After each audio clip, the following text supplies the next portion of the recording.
So మీకా 6వ అధ్యాయం 5వ వచనం, నా జనులారా దేవుని కార్యములను మీరు గ్రహించినట్లు మొయాబు రాజు అయిన బాలాకు యోచించిన దానిని బేయోరు కుమారుడైన బిలాబు అతనికి ప్రత్యుత్తరము చెప్పిన మాటలు. సో ఇవన్నీ తెలుసుకునే ముందు ఆయన రాజ్యం, దేవుని యొక్క రాజ్యం, దాని యొక్క విశ్లేషత అనే దానిని మనం తెలుసుకుందాం. I hope every one is ready. అందరు రెడీగా ఉన్నారా? రైట్. దయచేసి మీరందరూ దేవుని వైపు ఫోకస్ పెట్టి వినాల్సిందిగా మనవి చేస్తున్నాను. సో 6వ వచనం చూస్తే, ఏమి తీసుకొని వచ్చి నేను దేవుని దర్శింతును, ఏమి తీసుకొని వచ్చి మహోన్నతుడైన దేవుని సన్నిధిని నమస్కారము చేతును, దహన బలులను ఏడాది దూడలను అర్పించి దర్శింతునా. సో వీళ్ళంతా ప్రజలు కానీ రాజులు కానీ దేవుణ్ణి దర్శించాలని అనుకుంటున్నారు. సో దేవుడు నన్నన్న దర్శించాలి, నేను దేవుణ్ణన్న దర్శించాలి. సో నేను దేవుని సంతోషపెట్టాలి. సో దేవుని నేను పూజించాలి. దేవుని ఎలా సంతోషపెట్టాలి, ఆయన రాజ్యం ఎలా ఉంది, సో దేవుని ఎలా నమస్కరించాలి, ఆయన హృదయాన్ని ఎలా ఆకర్షించుకోవాలి, ఎలా నేను దర్శించాలి. సో మనమందరం విధి విధాలుగా ప్రార్థన చేస్తూ ఉంటాం, యేసయ్యా నన్ను దర్శించయ్యా అని. ఎంతమంది ప్రార్థన చేశారు? యేసయ్యా నన్ను దర్శించంటే నా దగ్గరికి వచ్చి నన్ను దీవించు, నీ కుడి హస్తము చాపి నన్ను ఆశీర్వదించు, నన్ను దర్శించు ప్రభువా, నన్ను దర్శించు దేవుడా అని ఎన్నోసార్లు మనం ప్రార్థన చేస్తూ ఉన్నాం. ఇక్కడ అదే ప్రజలు, రాజులు కావచ్చు, ప్రజలు కావచ్చు, అదే విధముగా ప్రార్థన చేస్తున్నారు, నన్ను దర్శించు. సో 6వ వచనం చూసుకుంటే, ఏమి తీసుకొని వచ్చి నేను దేవుని దర్శింతును, ఏమి తీసుకొని వచ్చి మహోన్నతుడైన దేవుని సన్నిధిని నమస్కారము చేతును, దహన బలులను ఏడాది దూడలను అర్పించి దర్శింతునా. అంటే ఈ ప్రజలంతా కూడా ఎలా భావిస్తున్నారు, ఎలా ఆలోచిస్తున్నారంటే, నేను దేవుని దర్శించాలంటే దహన బలులు లేకపోతే జ్యేష్ఠత్వము, నాకు పుట్టిన మొదటి కుమారుణ్ణి నేను దేవుని దగ్గరికి తీసుకొస్తే దేవుడు నన్ను దర్శిస్తాడా. నాకు పుట్టిన జ్యేష్ఠ కుమారుడు, నాకు 2-3 కుమారులు ఉంటే పెద్దవాడు జ్యేష్ఠ కుమారుణ్ణి దేవుని దగ్గరికి వచ్చి, అయ్యా ఈయన నీ కుమారుడే, నీకు అర్పిస్తున్నాను అన్నప్పుడు దేవుడు నన్ను దర్శిస్తాడా.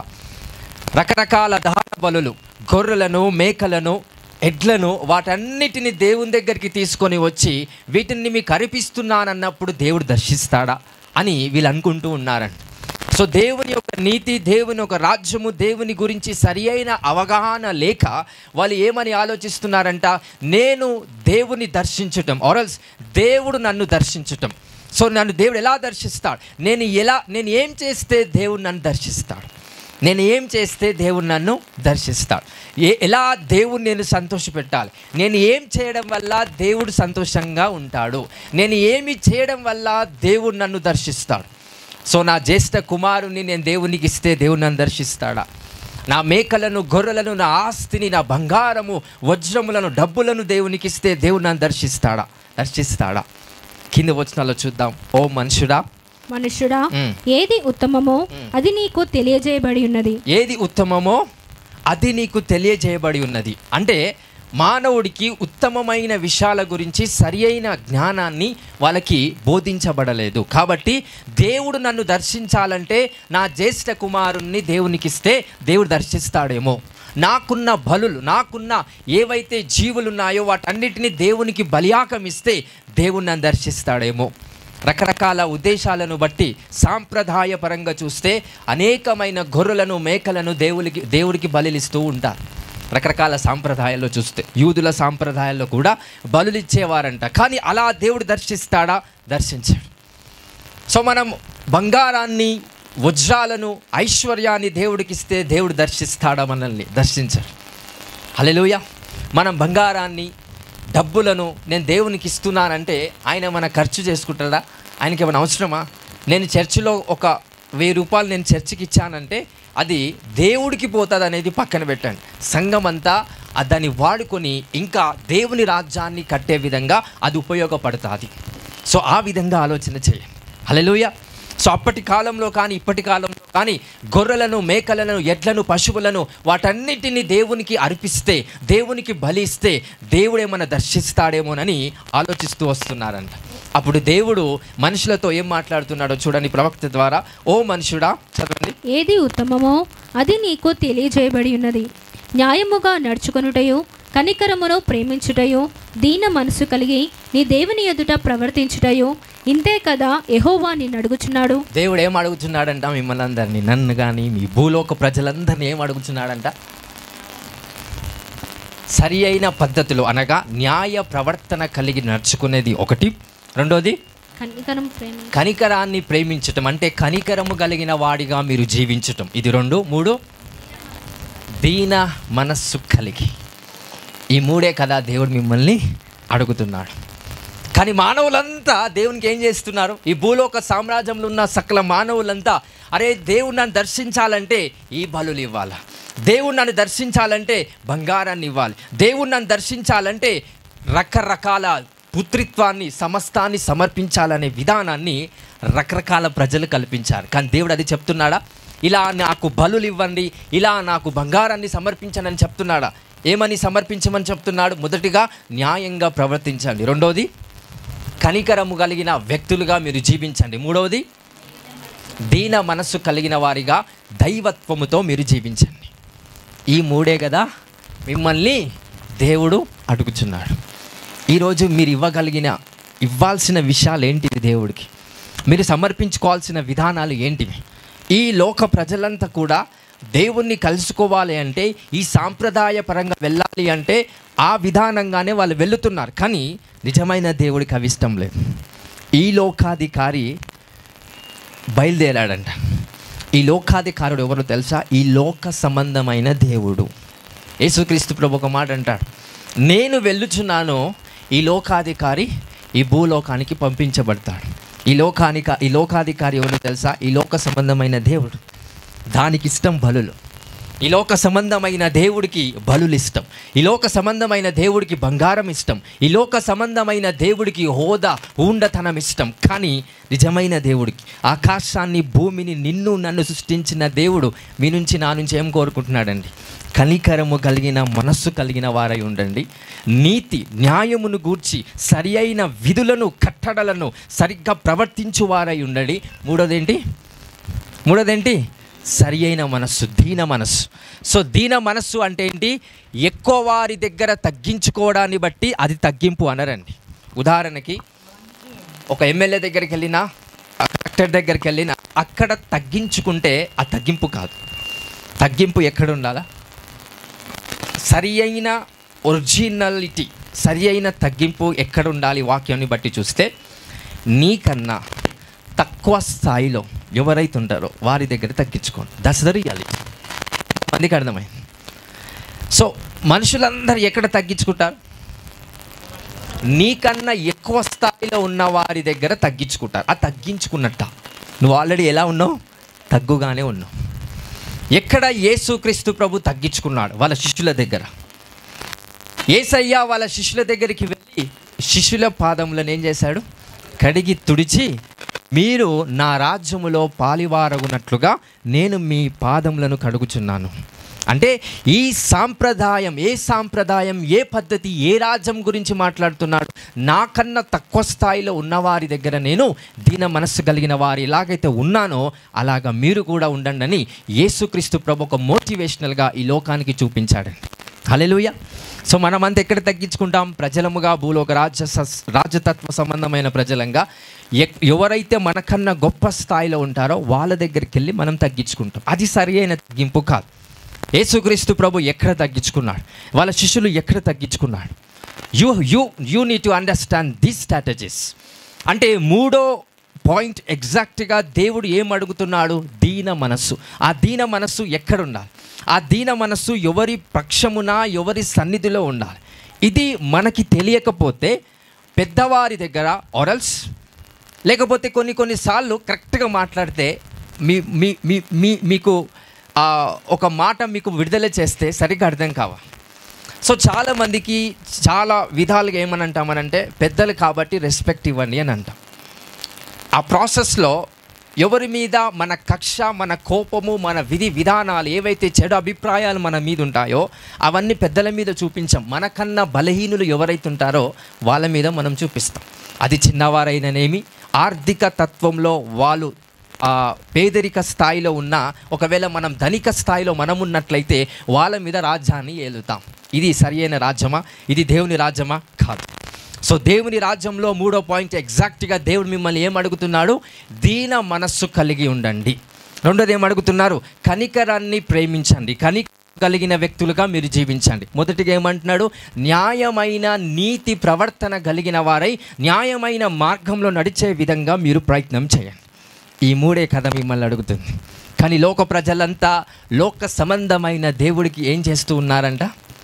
జ్యేష్ఠ పుత్రుణ్ణి సమర్పిస్తున్నారంట.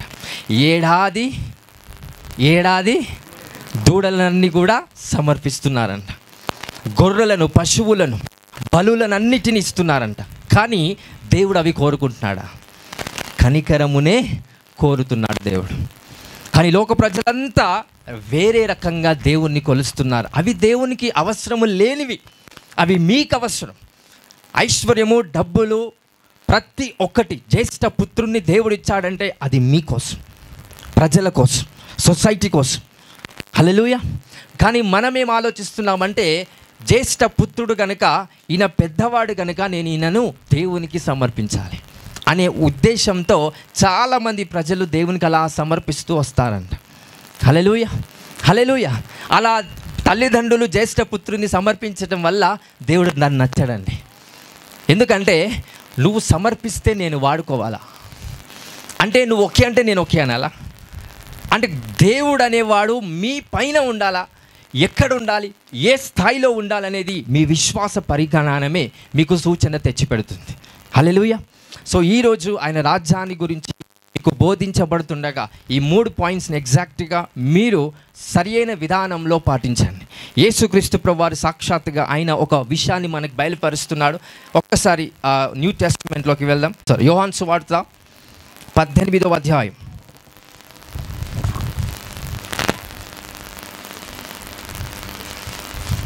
36వ వచనం. యేసు, నా రాజ్యము ఈ లోక సంబంధమైనది కాదు. నా రాజ్యము ఈ లోక సంబంధమైనదైతే నా యూదులకు అప్పగింపబడకుండునట్లు నా సేవకులు పోరాడుదురు గాని నా రాజ్యము ఇహ సంబంధమైనది కాదనెను. ఏమంటున్నాడు? మళ్ళీ చదువు. నా రాజ్యము ఈ లోక సంబంధమైనదైతే నేను యూదులకు అప్పగింపబడకుండునట్లు నా సేవకులు నా శిష్యులు నా పక్షమున పోరాడుదురు గాని నా రాజ్యము ఇహ సంబంధమైనది కాదనెను. అందుకు పిలాతు, నీవు రాజువా అని ఆయనను అడగగా, యేసు, నీవన్నట్టు నేను రాజునే. యేసయ్య ఏమంటున్నాడు? నా రాజ్యము ఈ లోక సంబంధమైనది కాదా? అవునా? కాదు. ఇది బాగా వినండి. ఈ లోక సంబంధమైన రాజ్యము సాతానికి అప్పచెప్పబడింది. అందుకే ఈ లోకాన్ని మనం జయించాలి. ఎందుకు ఈ లోకాన్ని జయించాలి? ఈ లోకం మనకి వ్యతిరేకంగా ఉంది కనుక. ఎందుకంటే సత్యములో బ్రతికేవాడికి, న్యాయపరమైన శక్తితో వాడు బ్రతికేవాడికి ఈ లోకం ఖచ్చితంగా ఎలా ఉంటుంది? వ్యతిరేకంగానే పనిచేస్తారు. అందుకే యేసయ్య ముందుగానే చెప్పాడు, మీరు నాయందు విశ్వాసం ఉంచి ఉన్నారు కనుక మీకు శ్రమ కలుగుతుంది, కానీ ఆశ్చర్యపడకండి, నేను ఈ లోకాన్ని జయించి ఉన్నాను. హల్లెలూయా, హల్లెలూయా. సో ఈ లోకాధికారి అయిన సాతానుడు శరీర సంబంధమైన ప్రజలందరినీ కూడా సాతానుకు అప్పచెప్పబడి ఉన్నారు కనుక దేవుడు మన పట్ల యుద్ధం చేసే ప్రాసెస్ని మీకు బయలుపరుస్తాను. ఆయన రాజ్యాన్ని ఎలా కడుతున్నాడు, ఆయన రాజ్యాన్ని ఆయన ఎలా కట్టాలనుకుంటున్నాడు ఇంకా కూడా. సో అక్కడ యేసుక్రీస్తు ప్రభు ఏం చెప్తున్నాడు? నా రాజ్యము ఈ లోక సంబంధమైనది కాదు. హల్లెలూయా, హల్లెలూయా. అంటే ఆయన రాజ్యము మన మధ్యలో ఎలా రావాలి, మనలో ఎలా రావాలి? మనము దేవుని యందు ఆనందించటమే ఆయన రాజ్యం మనలో ఉన్నట్టు. కనికరమును ప్రేమించినప్పుడే ఆయన రాజ్యం మనలో ఉన్నట్టు. కానీ ఆయన రాజ్యం మనల్ని బానిసలుగా చేయదండి. హల్లెలూయా. ఈ లోక సంబంధమైన రాజ్యం ఏం చేస్తుందో తెలుసా? స్త్రీని పురుషుని డిఫరెన్షియేషన్ చేస్తారు. ఒక వాక్యం అపోస్తలుడైన పౌలు గారు చెప్తారు. స్త్రీ అని లేదు, పురుషుడని లేదు, గ్రీకు దేశస్థుడని లేదు, ఆ జాతి వారని లేదు, ఈ జాతి వారని లేదు, అందరూ క్రీస్తులో ఏకవారమై ఉన్నారు. ఇది యేసు ప్రభు చెప్తున్న రాజ్యం. కానీ ప్రజలు తెలియపరచబడుతున్న రాజ్యం ఏంటి? స్త్రీలు ఒకలాగా ఉండాలి, పురుషులు ఒకలాగా ఉండాలి. స్త్రీలు కిందివారిగా ఉండాలి, పురుషులు పైవారిగా ఉండాలి. కానీ అపోస్తుడైన పౌలు చెప్తున్న వాక్యం గలషియన్స్ చదవండి. గలతీయులకు రాసిన పత్రిక 3వ అధ్యాయము 28వ వచనం. ఇందులో యూదుడని గ్రీసు దేశస్థుడని లేదు, దాసుడని స్వతంత్రుడని లేదు, పురుషుడని స్త్రీ అని లేదు, యేసుక్రీస్తునందు మీరందరూ ఏకముగా ఉన్నారు. యేసుక్రీస్తులో మనమందరము ఏకముగా ఉన్నారు. ఇది ఆయన రాజ్యం. ఆ రాజ్యాన్ని బట్టి మనము దేవుణ్ణి స్తుతించే వారము కనుక దేవుడు మీ పట్ల యుద్ధాన్ని ఖచ్చితంగా సాతానుతో చేస్తాడు. హల్లెలూయా, హల్లెలూయా. సో చూద్దాం, మీకు కొన్ని సూచనలు తెలియపరుస్తాను. ఆయన ఎలా యుద్ధం చేస్తాడు, మనుషులను ఆయన చంపడానికైనా, ఒక దేశాన్ని బాగుపరచాలైనా, మీ శత్రువులను నాశనము చేయాలన్నా ఎలా ఆయన జరిగిస్తాడు. బాగా గుర్తుపెట్టుకోండి, దేవుడు మీ శత్రువుని నాశనం చేయాలన్నా, చంపాలన్నా మీతో ఆ పని చేయడు. నేను మళ్ళీ చెప్తున్నా, మీ శత్రువుని చంపాలన్నా, నాశనం చేయాలన్నా, అది సాతాను కావచ్చు, మానవుడు కావచ్చు, మంత్రికుడు కావచ్చు, వాణ్ణి మీ చేతులతో చంపిపియడండి. మీ చేతులకు అపరాధము అంటకుండా, మీ చేతులకు పాపము యొక్క రక్తము అంటకుండా, దేవుడు అనేవాడు సృష్టిని ఆయనకు సమర్పితమై ఉన్నది కనుక ఈ సృష్టిని దేవుడు వాడుకొని మీ శత్రువులను నాశనం చేస్తాడు. ఈ సృష్టిని దేవుడు వాడుకొని ఈ సృష్టిని వాడుకొని యుద్ధాన్ని జరిగిస్తాడు.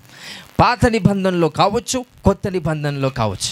పాత నిబంధనలో చూస్తే మోషే టైంలో కావచ్చు, యెహోషువ టైంలో కావచ్చు, దావీదు టైంలో కావచ్చు, ఎహెజ్కేల్ టైంలో కావచ్చు, దేవుడు వారితో యుద్ధం ఎలా చేస్తున్నాడంటే చంపిపిచ్చి కాదు, సృష్టిని వాడుకొని శత్రువులను నాశనం చేస్తున్నాడు. ఎందుకంటే మీకు పాపము యొక్క రక్తము అంటే ఏదైతే నిరపరాధి అయిన రక్తము, యేసు రక్తం, అపరాధి అయిన రక్తము, ఈ మనుషుల యొక్క పాపము యొక్క రక్తం, అలాంటి పాపము యొక్క రక్తము మీ చేతులకు అంటకుండా దేవుడు మీ శత్రువులను నాశనం చేయడానికి మిమ్మల్ని వాడుకోడు. దేన్ని వాడుకుంటాడు? ఈ సృష్టిని వాడుకుంటాడు. హల్లెలూయా. ఎగ్జాంపుల్స్ చాలా ఉన్నాయండి, రకరకాల పారబుల్స్ మన పరిశుద్ధమైన గ్రంథములో ఉన్నాయి. అంటే దేవుని రాజ్యం కట్టే భాగములో మీరు ఖచ్చితముగా పాపులుగా అవ్వకుండా, మీ మీద అపరాధి అయిన ఆ రక్తము మీ మీద రాకుండా దేవుడు మిమ్మల్ని శుభ్రముగా ఉంచి మిమ్మల్ని పరిశుద్ధపరిచి మిమ్మల్ని దేవుడు ముందుకు నడిపిస్తాడు. అందుకే మీ శత్రువుల విషయమై మీరు ఏ విషయములో కూడా వారి మీద దౌర్జన్యముగా దాడి చేయకూడదు. ఒకటే వచనం దేవుడు మాట్లాడుతున్నాడు, మీ శత్రువులను నాకు అప్పచెప్పండి, నేను చూసుకుంటా, పగ తీర్చుట నా పని. You people have to be prayerful. ప్రార్థన పూర్వకముగా, జ్ఞానయుక్తముగా, వాక్య సంబంధమైన శక్తితో మీరు ముందుకు వెళ్తే చాలు. కనికరాన్ని ప్రేమించండి, న్యాయాన్ని ప్రేమించండి, సరి అయిన పద్ధతిలో దీన మనస్సు కలిగిన వారిగా మీరు జీవిస్తే దేవుడు అదే కదా నిజమైన భక్తిపరమైన వ్యక్తులను కోరుతున్నాడు. సో చాలామంది ఏమేమి రకరకాల ప్రార్థనలు చేస్తారు, ఉపవాస ప్రార్థన చేస్తాం, ప్రార్థనలు చేస్తాం, భక్తిపరమైన ఆ భక్తిని చేస్తాం. సో ఎలాంటి రాజ్య పరిపాలన విధానములో వాళ్ళు కష్టపడకుండా ఇంట్లోనే కూర్చొని ప్రార్థన మాత్రమే చేస్తూ ఉంటారు. కానీ వాళ్ళ హృదయములో కనికరం ఉండదు, న్యాయాన్ని వాళ్ళు ప్రేమించరు, దీన మనస్సు ఉండదు. కానీ వాళ్ళు ఏం చేస్తారు? ప్రార్థన చేస్తారు, ఉపవాసాలు చేస్తారు, ఆరాధిస్తారు, దేవుణ్ణి తెలుసుకుంటారు, పొడుగు ప్రార్థనలు చేస్తారు, అన్ని రంగాలలో ఉంటారు. కానీ దేవుడు మిమ్మల్ని ప్రార్థన చేయమని అడగట్లేదు. ప్రార్థన అనేది నీ నేచర్ అవ్వాలి. సో ఎప్పుడైతే దేవుని పట్ల మీరు ప్రేమ కలిగి ఉంటారో ఆటోమేటికల్గా మీరు దేవునితో మాట్లాడుతూ ఉంటారు. ఫర్ ఎగ్జాంపుల్, నచ్చిన వాళ్ళతో ఎక్కువ మాట్లాడతారా, నచ్చని వాళ్ళతో ఎక్కువ మాట్లాడతారా? అంటే దేవునితో మాట్లాడాలి అనే ఆశ ఎప్పుడు పెరుగుతుందంటే దేవుడు నీకు నచ్చినప్పుడు, ప్రేమ కలిగి ఉన్నప్పుడు, ఆయనతో మీరు మాట్లాడాలనే బంధుత్వం లేకపోతే ఆ ఒక బాండింగ్ అనేది దేవునితో మీరు సరిసక్రమంగా నిలుపుకుంటారండి. అంటే నేను ప్రార్థన చేయండి అని మీకు చెప్పనక్కర్లేదు. నిజంగా దేవుణ్ణి మీరు ప్రేమిస్తే ఆటోమేటికల్గా ఏం చేస్తారు? మీరు దేవునితో మాట్లాడతారా లేదా? ప్రార్థన అంటే ఏదో మంత్రం కాదు, ప్రార్థన అంటే ఏదో వాక్యం కాదు. ప్రార్థన అంటే మీకు నచ్చిన భాషలో దేవునితో మాట్లాడము, కష్టము గురించి, సంతోషము గురించి, సొసైటీలో జరుగుతున్న ప్రతి విధమైన చీకటి రాజ్య సంబంధమైన గురించి, అన్ని రంగాలలో అన్ని గురించి దేవునితో మాట్లాడటము ఎప్పుడు జరుగుతుందంటే దేవుని మీద ఇష్టం వచ్చినప్పుడు, దేవుని మీద ప్రేమ కలిగినప్పుడు దేవునితో మాట్లాడాలని అనుకుంటారు. కానీ కొంతమంది దైవజనుడు చెప్పేంతవరకు ప్రార్థన చేయాలి. నేను చెప్పడం వల్ల మీరు ప్రార్థన చేస్తే దేవుని మీద ప్రేమ ఉన్నట్టు కాదు, నా మీద ప్రేమ ఉన్నట్టు, నా మాట మీద ఒబీడియంట్ ఉన్నట్టు. కానీ మీకు ఆ నేచర్ ఆటోమేటికల్గా మీకు రావాలి. అందుకే దేవాది దేవుడు ఒకే 3 పాయింట్స్ని అడుగుతున్నాడు. మీ మనస్సు నిబ్బరముగా ఆయన పట్ల ఉండటానికి 3 పాయింట్స్ ఎగ్జాక్ట్గా. న్యాయముగా ప్రవర్తించండి. రెండోది కనికరాన్ని ప్రేమించండి, మీనింగ్ కనికరముతో మీరు ఉండే విధంగా మీరు ప్రయత్నం చేయండి. 3 మనస్సు కలిగిన వారిగా ఉండండి. హల్లెలూయా, హల్లెలూయా, హల్లెలూయా. రకరకాల ఉద్దేశాలతో లోకమంతా పాడైపోతుందండి. లాజిక్ చెప్తాను. సో ఫ్యామిలీ సిస్టమ్స్లో కావచ్చు, సొసైటీ సిస్టమ్స్లో కావచ్చు, తల్లిదండ్రులు ఎక్కువ పిల్లల పట్ల ఎలా ప్రవర్తిస్తారంటే, మా పిల్లలు నన్ను ప్రేమించాలి అనుకుంటారు. సర్టెన్ ఏజ్ తర్వాత పిల్లలు కూడా ఏమని అనుకుంటారు, తల్లిదండ్రులు నన్ను ప్రేమించాలని అనుకుంటారు. కానీ ఇంకా కొంచెం సర్టెన్ ఏజ్ తర్వాత తల్లిదండ్రులు నన్ను ప్రేమించాలనుకుంటారు, అమ్మాయి నన్ను ప్రేమించాలనుకుంటారు. బట్ తల్లిదండ్రులు స్టిల్ పిల్లలు నన్ను ప్రేమించాలని అనుకుంటారు. ఇది కొంచెం మీకు కన్ఫ్యూజన్ తెచ్చిపెట్టకుండా నేను జాగ్రత్తగా చెప్తాను, వినండి. So in the same family అత్తా కోడళ్ళు ఉంటారు. సో ఈ వ్యవహారం ఎలా పనిచేస్తుందంటే, కోడలు అత్తను ప్రేమించాలని సొసైటీ అంతా చెప్తారు. బట్ అదే సొసైటీ అత్త కోడల్ని ప్రేమించమని ఎక్కువ చెప్పదు, ఎక్కువ ప్రెషర్ పెట్టదు. ఎందుకంటే వాళ్ళు పెద్దవాళ్ళు, అనుభవ జ్ఞానులు, రకరకాల విషయాల్లో వాళ్ళు ప్రేమ కలిగిన వాళ్ళు, బాధ్యతలు మోసిన వాళ్ళు, ఇంకా భారాన్ని మోసిన వాళ్ళు కనుక ఖచ్చితంగా కోడలే అతను ప్రేమించాలి. ఇది రాజ్యము కల్పించిన సామెత. కానీ యేసుక్రీస్తు ప్రభు యొక్క రాజ్యము ఆ వివరణ మీకు అందరికీ తెచ్చిపెడుతుంది. క్రీస్తులో స్వాతంత్రము మనందరికీ ఉంది. అంటే కనికరాన్ని ప్రేమించేవాడు ఎలాగా ఉంటాడంటే, అవతల వాడు ఎలాగున్నా దాన్ని బట్టి కాక నువ్వు ఎలా ఉన్నావో దాన్ని బట్టి నువ్వు ముందుకెళ్తూ ఉంటావు. That's so called the genuinity. So యేసుక్రీస్తు ప్రభు మీ అందరి నుంచి ఏమి ఎక్కువ కోరుకుంటున్నాడంటే జెన్యూనిటీ. సో జెన్యూన్ క్యారెక్టర్ ఏంటంటే, వీడు మంచివాడు కాదు, వీడు మంచివాడు, వీడు ఇలాగ పనిచేస్తాడు కాబట్టి నేను కూడా ఇలాగనే పనిచేయాలి అంటే నువ్వు పనిచేయట్లేదు అని అర్థం. సో నువ్వు దైవంగా పనిచేయాలనే ఆశ నీకు ఉన్నట్లయితే అలాగనే పనిచేసే విధంగా ప్రయత్నం చేయాలి. ఒకరిని బట్టి నీ క్యారెక్టర్ని ఎప్పుడైతే నువ్వు డిస్ట్రాయ్ చేసుకుంటావో ఖచ్చితంగా నరకానికి వెళ్ళే అవకాశం మనందరికీ ఉంటాయి. సో దయచేసి దేవుని చిత్తానుసారమైన సంకల్పం చేత మనందరికీ రాజ్యములో స్వేచ్ఛ స్వాతంత్రము కలిగిన వారముగా ఉన్నాం కనుక, 2వ పాయింట్ కనికరాన్ని ప్రేమించే వారిగా మీరు ఉండాల్సిందిగా దేవుడే మీకు మనవి చేస్తున్నాడు. హల్లెలూయా, హల్లెలూయా. సో రకరకాల విధాలైన ప్రార్థనలు, ఉపవాసాలు, లేకపోతే రకరకాల విధాలైన సాంప్రదాయాలను, పద్ధతులను ఇవి కాదు దేవుడు మీ నుంచి కోరేది. 3 పాయింట్స్ ఎగ్జాక్ట్గా ఏంటి చెప్పండి.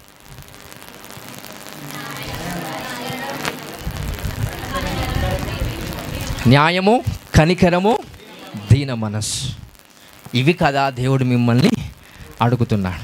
ప్రజలంతానేమో దాన బలులను, బంగారాన్ని, జ్యేష్ఠపుత్రుణ్ణి, హల్లెలూయా, ఇవన్నిటిని దేవునికి సమర్పించాలని ప్రజలు యోచిస్తున్నారంట. కానీ దేవుడు ఏమేమి అడుగుతున్నాడు? న్యాయమైన విధులను, న్యాయంగా ప్రవర్తించే విధానం. 2వది కనికరాన్ని ప్రేమించే విధానం. 3వది దీన మనస్సు కలిగిన వారిగా ఉండే విధానం. దేవుడు మీ అందరినీ అడుగుతున్నాడండి. హల్లెలూయా. సో ప్రార్థన చేయమని దేవుడు అడిగాడు, ఎందుకంటే అది నేచర్ సంబంధమైనది. వాక్యం చదవని దేవుడు అడిగాడు, ఎందుకంటే అది నీ నేచర్లో, అంటే నీలోనే పెట్టబడింది. అది that's simplification of your spirit. అది నీ ఆత్మకు చెందింది కనుక ఆటోమేటికల్గా దేవుడిని ప్రేమిస్తే నువ్వు ఈజీగా ప్రార్థన చేయగలుగుతావంట. హల్లెలూయా, హల్లెలూయా. అంటే ఒకడు వచ్చి నీకు చెప్పనక్కర్లేదండి ప్రార్థన చేసుకోండి అని, ఎవరు వార్నింగ్ ఇస్తున్నారు ప్రార్థన చేసుకోండి అని అంటే మీరు దేవుణ్ణి ప్రేమిస్తున్నట్ట, ప్రేమించలేకపోతున్నావని అర్థం. Hallelujah, hallelujah. So don't try to give access to anyone to blame your faith. Hallelujah, hallelujah. ఎంతమందికి వాక్యం అర్థమవుతుంది? సో ఆయన రాజ్యాన్ని బట్టి మనకు ఫెయిత్ ఉండాలా. సో యేసుక్రీస్తు ప్రభు అంటున్నాడు, ఈ లోకాన్ని నేను జయించి ఉన్నాను గనుక నాయందు ఎవరైతే విశ్వాసం పెడుతున్నారో వారు కూడా ఈ లోకాన్ని జయించి ఉన్నారని ఆయన వాక్యం సెలవిస్తుంది. ఈ రాజ్యము ఈ లోక సంబంధమైన రాజ్యము కాదు, కానీ యేసుక్రీస్తు ప్రభు యొక్క రాజ్యము ఇహ సంబంధమైన రాజ్యం, ఆత్మ సంబంధమైన రాజ్యం, స్వచ్ఛమైన రాజ్యం, స్వేచ్ఛను అందరికీ చూపించే రాజ్యముగా ఆయన ఈ భూలోకములో తేవాలనేదే ఆయన చిత్తమై ఉన్నది. ఈరోజు యేసుక్రీస్తు ప్రభు తీసుకొచ్చిన రాజ్యాన్ని, లేకపోతే ఆయన తీసుకొచ్చిన విధులను, కట్టడాలను ఏవైతున్నాయో అవన్నీ మనం ఏం చేయాలంట? ఈ లోకంలో మనం అందరం కూడా కష్టపడి ఆయన రాజ్యాన్ని ఈ లోకంలో స్థాపించాలి. అందుకే మొదటిగా శిష్యులకు నేర్పించిన ప్రార్థన ఏంటి? పరలోకమందున్న మా తండ్రి, నీ రాజ్యము. ఏ రాజ్యము? యేసు ప్రభు బయలుపరిచిన రాజ్యము ఎక్కడికి రావాలా? ఎక్కడికి రావాలా? ఈ భూమి మీదికి, నీలో, మన మధ్యలో ఆయన రాజ్యము వచ్చునుగాక. ప్రార్థిస్తే అయిపోతుందా? ప్రార్థిస్తే అయిపోతుందా? నీ మనసు ఎలా ఉండాలా? న్యాయాన్ని ప్రేమించే విధంగా ఉండాలి. రెండోది, కనికరాన్ని ప్రేమించే విధంగా ఉండాలి. మూడోది, దీన మనస్సు కలిగిన వారిగా మీరు ముందుకు వెళ్ళే విధంగా ఆ విధమైన ప్రేమ కలిగి నడవాలి. Hallelujah, hallelujah. And another topic, that faith. విశ్వాసము ఎప్పుడైతే యేసుక్రీస్తులో మీరు పెడతారో ఆ విశ్వాసాన్ని బట్టే మీరు రక్షించబడతారు. ఇక్కడ బాగా వినండి. సాతానుడు ఈ మర్మమైన విషయాన్ని తెలుసుకొని, ఆ సాతానుడు నీ శరీరాన్ని, నీ ఆత్మను, నీ మనస్సును పాడు చేసినప్పటికీ నీ విశ్వాసం నువ్వు విడిచిపెట్టట్లేదు కనుక అది సాతానుడికి అర్థమయ్యి నీ శరీరాన్ని శోధించటం ఆపేస్తాడు, నీ ఆత్మను శోధించటం ఆపేస్తాడు, నీ మనస్సును శోధించటం ఆపేస్తాడు. అంటే సాతానుడు నీ శరీరాన్ని శోధించొద్దు అన్నా, సాతానుడు నీ మనస్సును శోధించొద్దు అన్నా, మనము దేంట్లో గెలవాలండి? విశ్వాసంలో గెలవాలి. నీ శరీరం ఇంకా శోధించబడుతుంది, నీ మనస్సు ఇంకా శోధించబడుతుంది అని అంటే సాతాను నువ్వు పడిపోతావని నీ విషయంలో నమ్మకం కలిగి ఉంది. ఈరోజు సాతాను ఏదైతే మన పట్ల నమ్మకం కలిగి ఉన్నాడో దాన్ని భంగం చేయబడును కాక. హల్లెలూయా, హల్లెలూయా. సో నేను నిన్ను శోధిస్తే నువ్వు నా వలలో పడతావని సాతానుడు నమ్మి నిన్ను శోధిస్తున్నాడని. ఈరోజు నీ విశ్వాసం బలంగా ఉంటే వాని నమ్మకం ఖచ్చితంగా వానిలో నుండి వెళ్ళిపోతుంది. ఎంత శోధించినా వీడు నా వశములో రాలేడు, ఎంత శోధించినా నా వశములో వీడు రాలేడు. విశ్వాసాన్ని వదిలిపెట్టలేకపోతున్నాడు. Faith is the greatest source to receive every blessings of God. సంబంధమైన ప్రతి ఆశీర్వాదం మనం పొందటానికి విశ్వాసం అనే నియమము చాలా ప్రాముఖ్యమైనదండి. ఈ నియమాన్ని బట్టే సమస్త విధములైన జ్ఞానము మనం పొందుకోవచ్చు.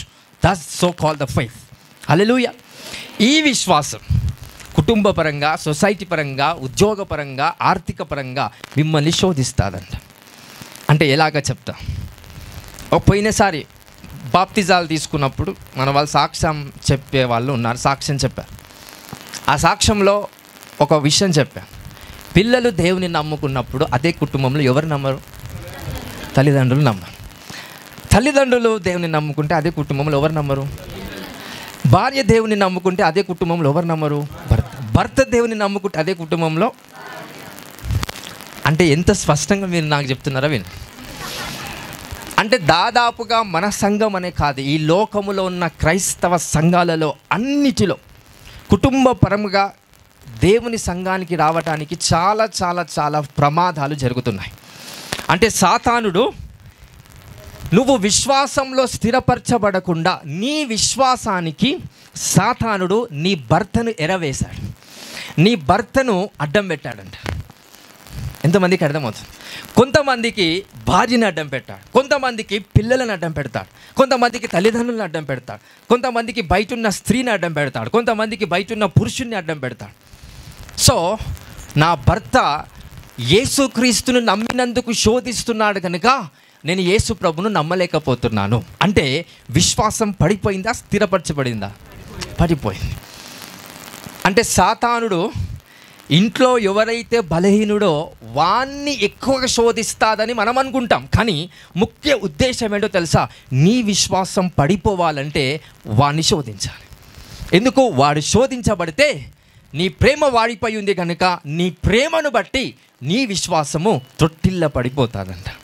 అందుకే ప్రేమకు మించిన విశ్వాసము నీకుండున్నట్లు ఈరోజు దేవుడు అభిషేకించును గాక. Hallelujah, hallelujah. Don't allow anyone to block your faith. ఈ ప్రపంచంలో ఏ మనిషినినైనా నీ విశ్వాసాన్ని తగ్గేలా ఏ మనిషిని నీ దగ్గరికి తీసుకురాకండి. నీ లైఫ్లోకి వాడిని తీసుకురాకండి. అది భర్తనైనా సరే, భార్యనైనా సరే, తల్లిదండ్రులైనా సరే, పిల్లలనైనా సరే. అందుకే యేసుప్రభు అంటాడు, నా నిమిత్తము తల్లిదండ్రులనైనను, పిల్లలనైనను, భర్తనైనను, ఇంకా ఎవరినైనాను వాళ్ళను ఫెయిత్ని బట్టి ఎప్పుడైతే దూర పెడతారో, నా పట్ల ఎప్పుడైతే ఆ విషయాన్ని ఎగ్జాక్ట్గా అంగీకారం చేత ముందుకు వెళ్తారో వారు ధన్యులు, వారు ఆశీర్వదించబడిన వారుగా యేసుక్రీస్తు ప్రభు ఆ వాక్యాన్ని మనతో చర్చిస్తాడు.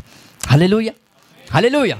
So don't allow anything and anyone into your life in regarding of your faith. నీ విశ్వాసము ఒకవేళ మీ వారిని బట్టి నీ విశ్వాసం తగ్గిపోతుందంటే మీ వారు నీకు దూరం అవ్వటం మంచిది. Hallelujah. Because it's a very efficient word of God.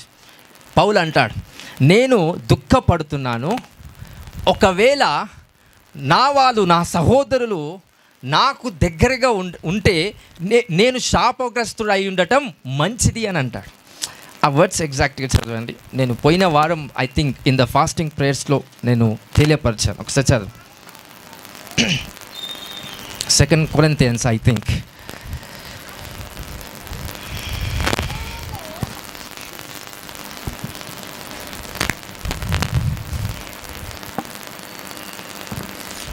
నాకు బహు దుఃఖము కలుగుచున్నది, నాకు మానని వేదన కలుగుచున్నది. సో నేను నిజమే చెప్పుతున్నాను. 2వ వచనం, నేను నిజమే చెప్పుచున్నాను, అబద్ధం ఆడటం లేదు. 3వ వచనం నెక్స్ట్.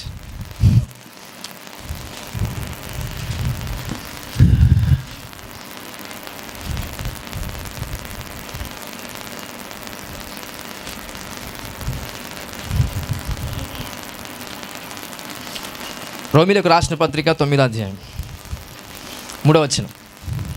నాకు బహు దుఃఖమును నా హృదయములో మానని వేదనయు కలవు. క్రీస్తునందు నిజమే చెప్పుచున్నాను, అబద్ధం ఆడుటలేదు. పరిశుద్ధాత్మయందు నా మనస్సాక్షి నాతో కూడా సాక్ష్యమిచ్చుచున్నది. సాధ్యమైన ఎడల దేహ సంబంధులైన అంటే ఈ లోక సంబంధులైన నా సహోదరుల కొరకు నేను క్రీస్తు నుండి వేరే శాపగ్రస్తుడై ఉండకూడదును. ఈ వాక్యం అర్థం కావాలంటే యేసుప్రభు రాజ్యం సరిగ్గా అర్థం చేసుకోవాలి. ఆయన రాజ్యం అర్థం కాకపోతే ఈ లోక సంబంధమైన ప్రతి సహోదరుడు నీకు శాపం తెచ్చేవాడిగా జీవిస్తాడు. Hallelujah. If you understand the kingdom of the lord you will be free from the part of this world. ఈ లోకం నుంచి నువ్వు వేరై క్రీస్తులో శాపగ్రస్తుడు అవ్వకుండానట్లుగా ఈ లోక సంబంధమైన సహోదరులు, దేహ సంబంధమైన సహోదరులు నీకు వారికి వ్యత్యాసం కలిగేలా పరిశుద్ధాత్మ దేవుడు నీ పట్ల ఒక సాక్ష్యము కలిగి. హల్లెలూయా. దేవుడు అన్యజనులను రక్షించాలంటే యూదులను ఏం చేయాలా? ఇది కొంతమందికి అర్థమవుతుంది. అన్యజనులను దేవుడు రక్షించటానికి యూదులను దేవుడు తిరస్కరించాడంట. యూదులకు దేవుడు తిరస్కరించాడు కనుక ఆ సువార్త ఏదైతే ఉన్నారో ఆ సువార్త ఎవరికి వెళ్ళింది? అన్యజనులకు వెళ్ళింది. 95-90% ఉన్న అన్యజనుల ప్రజలు వాళ్ళందరికీ సువార్త ప్రకటన చేయబడటానికి దేవుడు దేన్ని రిజెక్ట్ చేశాడు? దేన్ని తిరస్కరించాడు? యూదులను తిరస్కరించాడు. హల్లెలూయా, హల్లెలూయా. సమస్త ప్రజలకు సువార్తాన్ని మీరు ఎప్పుడైతే చెప్పాలనుకుంటారో, దేహ సంబంధులైన కొంతమంది వ్యక్తులను ఎప్పుడైతే ఆటోమేటికల్గా దూరం అయిపోతారో, you will be infinite blessing the person of this world. దేవుడు సకల విధములైన ఆశీర్వాదాల చేత మిమ్మల్ని దేవుడు తృప్తిపరిచి సరి అయిన విధానంలో అన్యజనులకు సువార్త ప్రకటించడానికి దేవుడు మిమ్మల్ని అభిషేకిస్తాడంటండి. God is going to anoint you for the people of God. Hallelujah, hallelujah. So ఆయన రాజ్యాన్ని మనకు ప్రకటన చేస్తున్నాడు. కొన్ని చూద్దాం, కొన్ని పాయింట్స్. దేవుడు ఈ సృష్టిని వాడుకొని ఏం చేస్తున్నాడు? మీ శత్రువులను నాశనం చేస్తున్నాడు. హల్లెలూయా. సో యేసయ్య పేతురు ఉంటాడు. యేసు ప్రభును పట్టుకుంటున్నప్పుడు, ఆయన బందీగా పట్టుకున్నప్పుడు పేతురు ధనాధన్ వెళ్ళి ఒక ఆయన పేరు, ఆయన మాల్ఖానా సంథింగ్ ఆయన పేరు, ఆయన దగ్గరికి ఆయన పట్టుకుంటాడు. యేసు ప్రభుని పట్టుకున్నప్పుడు పేతురు దబగబా వెళ్ళి చాకు రెడీగా ఉంటాడు. ఆ చాకుని తీసుకొని ఆయన చెవుని నరికేస్తాడండి. మా యేసు ప్రభుని పట్టుకుంటావా నువ్వు అని. వెంటనే యేసయ్య ఏమంటాడంటే, నేను ఆజ్ఞాపిస్తే పరలోకములో ఉన్న 1/3 సైన్యము ఈ భూలోకం మీదకి దిగొస్తాను. నేను ఆజ్ఞాపిస్తే నన్ను నేను కాపాడుకోలేనా? నేను కాపాడుకోగలుగుతా, కానీ నేను చనిపోవటము, ఈ వీరి చేతికి అప్పచెప్పబడటము దైవ చిత్తము గనుక నిశ్శబ్దమై నేను ఊరుకుండి నేను వెళ్తున్నాను. ఒక్కవేళ నా నోరు విప్పితే పరలోక సంబంధమైన సైన్యములన్నీ కూడా ఈ భూలోకానికి వస్తాయంట. ఒక్క మాట ఆజ్ఞాపిస్తే. Hallelujah, that's the power of Jesus. అంటే యేసు ప్రభు శక్తి కలిగిన వాడిగా ఉండి ఆ శక్తి దైవ చిత్తానుసారంగానే ఆయన వాడాడండి. ఒకవేళ అదే పొజిషన్లో మీరు శక్తి కలిగిన వారై ఉన్నట్లయితే మీరేం చేస్తారు? ఒకే ఒక మాటను ఆజ్ఞాపిస్తారు. ఏమని? వీడు చనిపోవాలని. అఫ్కోర్స్ నువ్వు మాట పలుకుతే చనిపోతాడు 100%. It will be done. ఎందుకంటే బాగా వినండి, ఈ మిస్టరీ చెప్పేసి నేను ముగిస్తాను. ఇది కొంచెం క్లుప్తంగా వినండి. దేవుడు సృష్టిని వాడుకొని శత్రువులందరినీ కూడా నాశనము చేసేవాడు. ఎందుకంటే మిమ్మల్ని వాడుకొని శత్రువులు నాశనం చేయడండి దేవుడు. ఎరుకో పట్టణాన్ని కూలగొట్టడానికి దేవుడు మానవులను మాత్రమే కాదు వాడుకునేది, ఎక్కువగా దేవుడు వాడుకుంటే ఏంటి? మానవు నోటి నుంచి వచ్చిన స్తుతిని. ఏంటిది? స్తోత్రం యేసయ్యా, స్తుతి నీకు కలుగును గాక, నువ్వు గొప్పవాడివి, నీకే మహిమ కలుగును గాక అనే మాటలు ఎప్పుడైతే వారి నోటికించి విడుదలవుతున్నాయో ఎరికో గోడ ఏమైందంట? పగిలిపోయింది. అంటే ఆయన యుద్ధంలో ఉన్న ఏవైతే ఆ వెపన్స్ ఉన్నాయో దాన్ని వాడి ఆ గోడని పగలగొట్టొచ్చు కదా? లేదు. ఇంకొక సైన్యము 3,30,000 సైన్యము ఎదురుగా వస్తున్నప్పుడు దేవుడు అంటాడు, మీకు ఒక కుండ పట్టుకోండి, ఒకటి దివిటి పట్టుకోండి, ఇంకొకటి ఏం చెప్తాడంటే రైట్ ఇది పట్టుకోండి అన్నప్పుడు వాళ్ళు ముందుకెళ్తూ ఉంటారంట. ఒకానొక చోటికి రాగానే వీళ్ళు ఏం చేస్తారంటే ఆ కుండను పైకి ఇసిరి గట్టిగా స్తోత్రాలు పలుకుతూ ఉంటారు. అంటే అరుస్తారు. ఆ ధ్వని ఏదైతే ఉంటుందో ఆ కుండ అంతా ఒకటేసారి గట్టిగా పలగొడతారు. వాళ్ళ చేతిలో ఉన్న దివిటీలు అంతా ఏం చేస్తారంటే అంత పైకి ఇసురుతారు. సో అక్కడున్న శత్రువులు ఎవరైతే ఇవన్నిటిని చూస్తూ ఉంటారో, ఏదో వీళ్ళు మాకు తెలియని టెక్నాలజీ వాడుతున్నారు, పెద్ద పెద్ద బాంబ్స్ని క్రియేట్ చేశారేమని వారి భయపడి ఆ శత్రుత్వం అంతా కూడా పారిపోతుందంట. అంటే దేవుడు వీరిని వాడుకొని స్వయంగా వీరి చేతులతో చంపించవచ్చు కదా, వీరి చేతులకు ఏమంటుతుందని? పాపం అంటుతుందని ఉద్దేశంతో దేవుడు మిమ్మల్ని ప్రేమించి మీ శత్రువులను చంపడానికి, మీ శత్రువులను సంవరించడానికి దేవుడు ఈ సృష్టిని వాడుకొని మిమ్మల్ని దీవిస్తున్నాడంటండి. ఈ సృష్టి మీకు అనుకూలంగా పనిచేస్తుంది. హల్లెలూయా, హల్లెలూయా. సో అందుకే ఈ సృష్టి నన్ను నాకు హెల్ప్ చేస్తుంది కాబట్టి అప్పట్లో ప్రజలంతా కూడా ఈ సృష్టి హెల్ప్ చేస్తుంది కనుక నేను చనిపోతుండగా గాలి నాకు హెల్ప్ చేస్తుంది, నేను చనిపోతుండగా ఈ విధానమైన చెట్లు నాకు హెల్ప్ చేశాయి, నేను చనిపోతుండగా ఈ పశువులు నాకు దగ్గరికి వచ్చి నాకు హెల్ప్ చేశాయని అప్పట్లో ఉన్న మహానుభావులు ఏం చేశారు? ఆ పశువులే దేవుళ్ళని మొక్కారంట. అప్పట్లో ఉన్న మహానుభావులు ఈ గాలే దేవుడని మొక్కారంట. అప్పట్లో ఉన్న మహానుభావులు ఈ చెట్టే నా దేవుడని మొక్కారంట. ఈ రాయి నన్ను కాపాడింది కనుక ఈ రాయే నా దేవుడని మొక్కారంట. ఈ నీళ్లు నన్ను కాపాడుతున్నాయి కనుక ఈ నీళ్ళే నా దేవుడని మొక్కుతున్నారంట. బట్ దేవుడు ఏం చేస్తున్నాడు? సృష్టిని వాడుకొని మిమ్మల్ని బ్రతికిస్తున్నారు. సృష్టిని వాడుకొని మిమ్మల్ని గొప్ప స్థానంలోకి దేవుడు తీసుకొస్తున్నాడు. అనగా ఆ సూర్యుని నుంచి వచ్చిన ప్రతి కిరణాలు ఏవైతున్నాయో నీకు ఆరోగ్యం తెచ్చిపెట్టినంత మాత్రాన సూర్యుని దేవుడు అవుతాడా? సూర్యుని సృష్టించినోడే నా దేవుడు. హల్లెలూయా. ఆ దేవునికి చప్పలు కొడదామండి. హల్లెలూయా, హల్లెలూయా. అంటే దేవుడు యుద్ధం చేస్తున్నప్పుడు ఈ సృష్టిని వాడుకుంటాడు. ఒక ప్రవక్త ఒక ప్రదేశానికి వెళ్తున్నప్పుడు అక్కడున్న చిల్లర వాళ్ళు, రైట్, అక్కడున్న చిల్లర చాష్టలు చేసేవాళ్ళు బోడగుండోడా బట్టతలోడా అని అంటున్నారంట. హేళన చేస్తున్నాడంట ప్రవక్తని. హేళన చేసినప్పుడు ప్రవక్త, అభిషేకం పొందుకొని వస్తున్న ప్రవక్త, మీరు శపించబడతారనే మాట పలికినప్పుడు ఏమొచ్చాయండి? సృష్టిలో నుంచి కలగజేయబడిన జంతువులు, ఆ ఎలుగుబంట్లు వచ్చేసి వాళ్ళను చంపేశాయి. హల్లెలూయా, హల్లెలూయా. ఎన్నో విధాలుగా ఈ సృష్టిలో దేవుడు అద్భుతాలు చేస్తున్నాడు.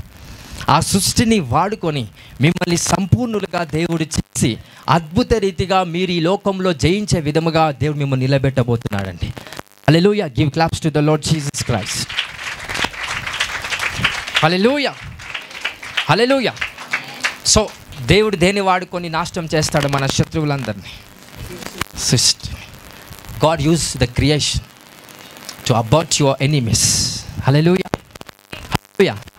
సృష్టి చెడిపోయింది, సృష్టి సంపూర్ణంగా చెడిపోయింది, సృష్టి కరప్ట్ అయిపోయింది. సాతానుడు ఈ సృష్టిని అంతా కూడా నాశనం చేసేసాడు. హల్లెలూయా. నువ్వు సృష్టిని పూజిస్తే నువ్వు సృష్టి స్వాధీనంలో వెళ్ళిపోతావు. బాగా గుర్తుపెట్టుకో. సో ప్రజలంతా సృష్టిని పూజించే వాళ్ళంతా కూడా సృష్టి స్వాధీనంలోకి వెళ్ళిపోయారు. సో ఇప్పుడు ఇదంతా సృష్టి అంతా నాశనం అయిపోతుంది. దాని ద్వారా రకరకాల విపత్తులు జరుగుతున్నాయి. సృష్టి దేవుని వాక్యంలో రోమీయులకు రాసిన పత్రికలో ఒక వచనం ఉంటుంది. Creation is waiting for the manifestation of Sons of the living God. దేవుని ప్రత్యక్షత కొరకు సృష్టి మిగులా అపేక్షిస్తున్నదంట. చదవండి అది రోమీయులకు రాసిన పత్రిక 8వ అధ్యాయము 19వ వచనం. మన ఎడల ప్రత్యక్షము కాబోవు మహిమ ఎదుట ఇప్పటి కాలపు శ్రమలు ఎండదగినవి కావని ఎంచుకొనుచున్నాను. దేవుని కుమారుల ప్రత్యక్షత కొరకు సృష్టి మిగుల ఆశతో తేరి చూచుచు కనిపెట్టుచున్నది. రైట్. ఈ సృష్టి అంతా ఏం చూస్తుందంట? దేనికోసం ఎదురు చూస్తుంది? సృష్టి మొత్తం దేవుని కుమారుల కొరకు కాదు, దేవుని కుమారుల, ఇది బాగా వినండి, manifestation is different from existence of Sons of God. మనమంతా ఎవరమండి? దేవుని నమ్మిన ప్రజలంతా కూడా దేవుని కుమారులము, కుమార్తెలము. ఇది బాగా వినండి, క్లారిటీగా, ఎగ్జాక్ట్గా వినండి. మనమంతా దేవుని నమ్మిన వారముగా ఉండి మనమంతా ఎవరమై ఉన్నాం? దేవుని కుమారులము, కుమార్తెలమై ఉన్నాం. ఇప్పుడు సృష్టి దేనికోసం ఎదురు చూస్తుంది? దేవుని కుమారుల కోసమా? దేవుని కుమారుల ప్రత్యక్షత కోసమా? So exactly the lord Jesus is saying, దేవుని కుమారుల ప్రత్యక్షత కోసము సృష్టి మిగులా అపేక్షిస్తున్నదంట. ప్రత్యక్షత అంటే ఏంటి? దైవము నీ ద్వారా, అంటే దేవుడు నీ శరీరము, నీ మనస్సు, నీ ఆత్మ ద్వారా ఈ భూలోకంలో పని చేయాలి. పని చేసినప్పుడల్లా ఈ సృష్టి దానికోసమే ఎదురు చూస్తుంది. దేవుడు నీలో ఉండటం ముఖ్యం కాదు, నీలో ఉన్న దేవుడు ఏం చేయాలంట? పని చేయాలి, ప్రజ్వలించబడాలి. నీలో ఉన్న దేవుడు ఈ భూలోకములో ఆయన రాజ్యం కట్టాలంట. నీలో ఉన్న దేవుడు కనికరాన్ని ప్రేమించే విధంగా మనుషులను తయారు చేయబడాలంట. అంటే నీలో ఉన్న దేవుడు ఉన్నాడు అనేటట్టుగా కాక, మనలో ఉన్న దేవుడు పనిచేసే విధముగా మీరు ప్రార్థన యుక్తము చేత కనికరాన్ని ప్రేమిస్తూ, న్యాయాన్ని ప్రేమిస్తూ, దీన మనస్సు కలిగిన వారిగా మీరు ముందుకు వెళ్తే మీలో దైవ కుమారులముగా, దైవ కుమార్తెలముగా మీరు ప్రత్యక్షపరచబడుతున్నారండి. This is the word that I'm speaking. దేవుని వాక్యము చొప్పున మీరందరూ రానున్న కాలం దేవుని కుమార్తెలుగా ప్రత్యక్షపరచబడబోతున్నారండి. This is what the prophecy is going to take place. Hallelujah, hallelujah. So దేవుడు మనందరిలో ఉన్నాడు అనేది కాదు. సృష్టి దేనికోసం ఎదురు చూస్తుందంట? దేవుని కుమారుల ప్రత్యక్షత కోసం. హల్లెలూయా. అంటే సృష్టి బంధించబడింది ఒక మంత్రికుని చేతిలో. సృష్టి లోకం చేతిలో బంధించబడింది. సృష్టి లోకాధికారుడైన ఈ లోక సంబంధమైన దేవుని చేతిలో బంధించబడింది. అలాంటి మంత్రికులు ఈ సృష్టిని చెడుగా వాడుతున్నారు. మంత్రికులు ఈ సృష్టిని చెడుగా వాడి మానవులందరినీ నాశనం చేస్తున్నారు. We are the sons of God. We are going to manifest in the name of Jesus. మనము దేవుని కుమారులముగా, కుమార్తెలముగా ప్రత్యక్షపరచబడబోతున్నాము. This is the prophecy that is going to come to pass. దేవుని ఈ వాక్యము ఖచ్చితంగా మీ అందరి జీవితంలో పని చేయబోతుందండి. హల్లెలూయా, హల్లెలూయా. అందరికి అర్థమవుతుందా? So this is the kingdom of God. అంటే దేవుణ్ణి మనము చూపించాలి. దేవుడు నాలో ఉన్నాడు అనేది చెప్పడం కాదు. నిన్ను చూస్తే దైవం చూసినట్టుగా ప్రజలు ఎప్పుడైతే భావిస్తారో ఈ సృష్టి మీరు సృష్టిని విడిపించుట మీ పని అని దేవుడే ఆయన వాక్యంలో రాసి ఉన్నాడంట. దేవుడు సృష్టినంతా సృష్టించిన తర్వాత సాతానుడు ఆ సృష్టినంతా స్వాగతం చేసి ఆ సాతానుడు ఈ సృష్టిని ఆయన స్వాధీనంలో పెట్టుకున్నాడు. ఇప్పుడు ఆయన స్వాధీనంలో తీసుకోవాలంటే దేవుడు నీలో ఉంటే సరిపోదు. ఏం చేయబడాలి? నీలో ఉన్న దేవుడు పని చేయాలి, ప్రత్యక్షపరచబడాలి. హల్లెలూయా. ఈ మాటలో ఉన్న శక్తిని సరిగ్గా వాడుకొని ఎప్పుడైతే దైవ నియమాలు సరిగ్గా పనిచేసేలాగా ఈ భూలోకంలో పనిచేస్తావో ఈ సృష్టి అంతా కూడా నీకు సాగిలపడి ఖచ్చితంగా నీ ఒక శత్రువులను సంవరించడానికి ఈ సృష్టి మీకు ఖచ్చితంగా సాయం చేస్తారు. You are the person to deliver the creation in the name of Jesus Christ. Hallelujah, hallelujah, hallelujah. మనము సృష్టిని విడిపించే వాళ్ళముగా దేవుడు మనల్ని నియమించి ఉన్నాడంట. ఇంకా చాలామంది ప్రజలు సాతాను స్వాధీనంలోకి వెళ్ళిపోయారు. చాలామంది ప్రజలు సృష్టి స్వాధీనంలోకి వెళ్ళిపోయారు. హల్లెలూయా. దేన్ని మనం మొక్కుతామో దాని స్వాధీనంలోకి మనం వెళ్తాం. అందరికి అర్థమవుతుందా? చెట్టుని మొక్కినప్పుడు చెట్టు స్వాధీనంలోకి నువ్వు వెళ్ళిపోతాం. ప్రతిదానికి దాని మీద ఆధారపడతాం. అందుకే ఇప్పుడు ఆ కాల సమయంలో మనుషుల మీద ఆధారపడితే ఏం జరుగుతుంది, అదే మనుషుడు దేవుని మీద ఆధారపడితే ఏం జరుగుతుందో పాత నిబంధన గ్రంథంలో యుద్ధాల సమయంలో ఆయన తెలియపరిచారు. అవన్నిటిని మీరు తెలుసుకున్నప్పుడు మీరు దేవుని పట్ల ఉన్న ప్రేమ ఎప్పుడైతే ప్రజలలో చూపించాలనుకుంటున్నారో, చూపిస్తూ ఉన్నారో, అప్పుడు దేవుని రాజ్యం మీ ద్వారా కట్టబడుతుంది. సో ఇది బాగా గుర్తుపెట్టుకో. సో దేవుని రాజ్యం కట్టబడాలంటే ఇంట్లో ఉండి ప్రార్థన చేసి వాక్యం తెలుసుకొని అలానే తెలుసుకునేవాడిగానే ఉంటే దేవుని రాజ్యం నీలో ఎప్పుడు కూడా పని చేయదు. నీ లైఫ్లో దైవరాజ్యం ఎప్పుడు కూడా కట్టబడదు. నువ్వేం చేయాలంట? దేవుని రాజ్యం మీలో కానీ, మీ మధ్యలో కానీ, మీరున్న ఊర్లో కానీ, సంఘములో కానీ ఎక్కడైనా దేవుని రాజ్యం కట్టబడాలంటే దేవుడు మీ నుంచి ఏం కోరుకుంటున్నాడండి? న్యాయమైన విధానం ఒకటి, రెండోది కనికరముతో కూడిన మనస్సు, మూడోది వచ్చేసి దీన మనస్సు. హల్లెలూయా. ఈ మూడు సరిగ్గా మీ ప్రవర్తనలో ఇవన్నీ ఉన్నాయని మీరు సరిగ్గా చూసుకున్నట్లయితే మీ ద్వారా ఆయన తన రాజ్యాన్ని ఖచ్చితంగా కడతాడండి. ఎక్కడైతే ఆయన రాజ్యం ఉంటుందో అక్కడ ఖచ్చితంగా స్వాతంత్రం ఉంటుంది. ఎక్కడైతే ఆయన రాజ్యం ఉండదో భేదాలు కలిగేలాగా రకరకాల చేత గురైన వ్యక్తులుగా అక్కడ ఉంటారంట. హల్లెలూయా. మీ అందరికీ పరిశుద్ధాత్మ ద్వారా స్వేచ్ఛ కలిగి ఉంది. మీ అందరికీ పరిశుద్ధాత్మ ద్వారా స్వాతంత్రం కలిగి ఉన్నది. ఎంతమంది నమ్ముతున్నారు ఈ మాట? నమ్ముతున్నారా? సో మనమందరం ఏం చేస్తే ఆయన రాజ్యం కట్టబడుతుంది. మనందరిలో కావచ్చు, సొసైటీలో కావచ్చు. ఏం చేస్తే? ప్రార్థనలు చేస్తేనా? న్యాయాన్ని సరిగ్గా ప్రవర్తన చేత కొనియాడబడాలి. నెక్స్ట్ కనికరాన్ని ప్రేమించాలి. మూడోది, కానీ ప్రజలంతా ఏం చేస్తున్నారు? దేవుడు కాబట్టి రక్తం అడుగుతుంది, దేవుడు రక్తం ఇచ్చేస్తాం, దాన బలులు రకరకాలుగా ఇచ్చేస్తాం. ఏడాది దూడలను, జ్యేష్ఠపుత్రుణ్ణి, గొర్రెలను, మేకలను, బంగారాన్ని అన్నిటినీ ఈ దేవునికి సమర్పిస్తే ఈ దేవుడు గొప్ప కార్యాలు చేస్తాడు. అది దేవుడు అడుగుతున్నాడు. దేవుడు ఏ దేవుడు? ఈ లోక అధికారుడు యేసుక్రీస్తు ప్రభు మాట సెలవిస్తున్నాడు, నేను వెళ్ళిపోతున్నాను, ఈ లోక అధికారి వచ్చి ఉన్నాడు. ఆయనని లోక సంబంధమైన దేవుడు. ఆ లోక సంబంధమైన దేవుడు నిజమైన దేవుడు తెలుసుకోకుండా మానవుని యొక్క కనులకు గుడ్డితనాన్ని కలగజేశాడు. హల్లెలూయా. ఈరోజు మనమంతా కేవలం నిజమైన దేవుని తెలుసుకున్నాను అనే దాన్ని బట్టి సంతోషిస్తే దానికి మించిన సంతోషం ఇంకా లేదండి. నాకు ఉద్యోగం వచ్చిందని సంతోషం పనికిరానిది. రైట్. నాకు వివాహం అయిందనే సంతోషం ఇంకా పనికిరానిది. రైట్. నాకు పిల్లలు పుట్టారనే సంతోషం పనికిరానిది. లేక నా కొడుకే పుట్టాడనే సంతోషం ఇంకా పనికిరానిది. నిష్ప్రయోజనమై ఉన్నాయి. ఆ సంతోషము కొద్దిసేపు పాటికి మాత్రమే నీలో అది నిర్బంధంగా పనిచేస్తాయండి. నిజమైన సంతోషము, ఎల్లప్పుడూ ఉండే సంతోషం ఏంటో తెలుసా? నేను ఈ భూమి ఆకాశము సృష్టించిన దేవుని నేను తెలుసుకున్నాను. ఆయన ఆత్మస్వరూపి. ఎక్కడికి వెళ్ళి ప్రార్థన చేసినా ఆయన దర్శిస్తాడు. ఆయన దర్శించాలంటే నేను ఆయనకి ఇవ్వాల్సినవి మూడే: న్యాయము, కనికరము, మనస్సు కలిగిన వాడిగా నేను ఉంటే దేవుడు నన్ను ఖచ్చితంగా దర్శిస్తాడు. హల్లెలూయా. హల్లెలూయా. ఇది దేవుడు కల్పించాల్సిన రాజ్యం మీలో నిర్బంధమై ఆయన పవిత్రత పరిశుద్ధతను సూచనగా ఆయన రాజ్యం మీలో స్థాపించబడబోతుందండి. ఈ రాజ్యం ప్రతి ప్రజలకు అందరికీ కూడా ప్రజ్వలించబడబోతుంది. హల్లెలూయా, హల్లెలూయా. ఎంతమందికి అర్థమవుతుంది? అందుకే మీ మాటలో దైవశక్తి కలిగి ఉన్నాం. ఒక ప్రవక్తనిచ్చి దేవుడు పంపిస్తాడంట, ఆ దేశం దగ్గరికి వెళ్ళి ఆ ప్రజలతో ఇలా ప్రవచించు అని. ఈ ప్రవక్త ఏం చేస్తాడంటే బలహీనుడు. సాతానుడు ఒక మనిషిని వాడుకొని ప్రవక్తకు డబ్బులు ఇప్పిస్తాడు, బంగారాన్ని ఇప్పిస్తాడు, పశువులను ఇప్పిస్తాడు, ఒంటెలను ఇప్పిస్తాడు, బిలాము. ఇవన్నిటిని ఇప్పించేసరికి ఈయన మనసు ఏమవుతుంది? మారుతుంది. దేవుడు చెప్పిన మాటలు పలకాల్సిన వాడు ఈయన ఏం చేస్తాడు?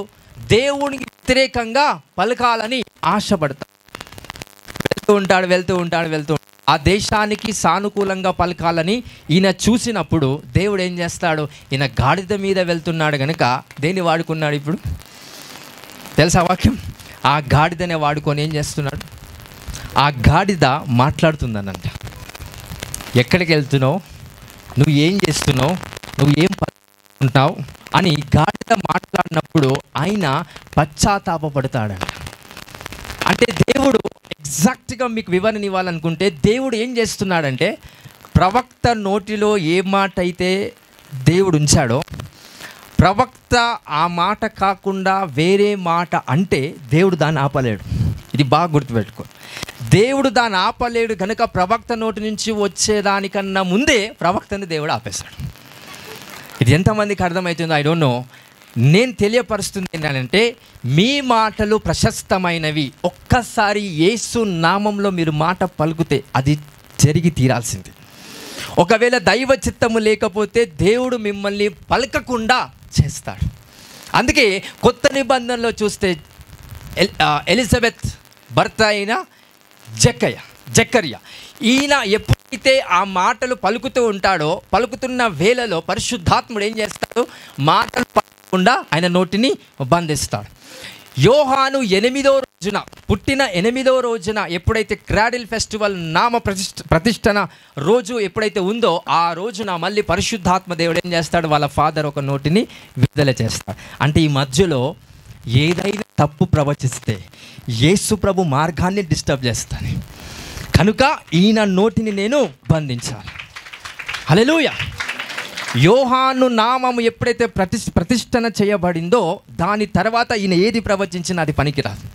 యోహాను నామం ప్రతిష్టన చేసేంత వరకు ఈయన పలికింది జరుగుతుంది. కాబట్టి అజ్ఞానము చేత బలహీనము చేత ఏదైనా పలుకుతాడేనేమోనని పరిశుద్ధాత్మ దేవుడు ఏం చేస్తాడు? అనే నోటిని అంటే నీ నోటి నుంచి వచ్చిన యేసు నామంలో పలికే ప్రతి మాట చాలా ప్రశస్తమైనది, ప్రాముఖ్యమైనది. అందుకే నువ్వు పలుకుతే ఈ సృష్టి వింటారు, నువ్వు పలుకుతే ఈ సృష్టి నీకు మోకాలు మోకరిస్తా, నువ్వు పలుకుతే ఈ సృష్టి నీకు ఒబీడియంట్గా వంగుతాదండి. This is so called the power of Jesus. యేసు నామానికి ఉన్న శక్తే అది.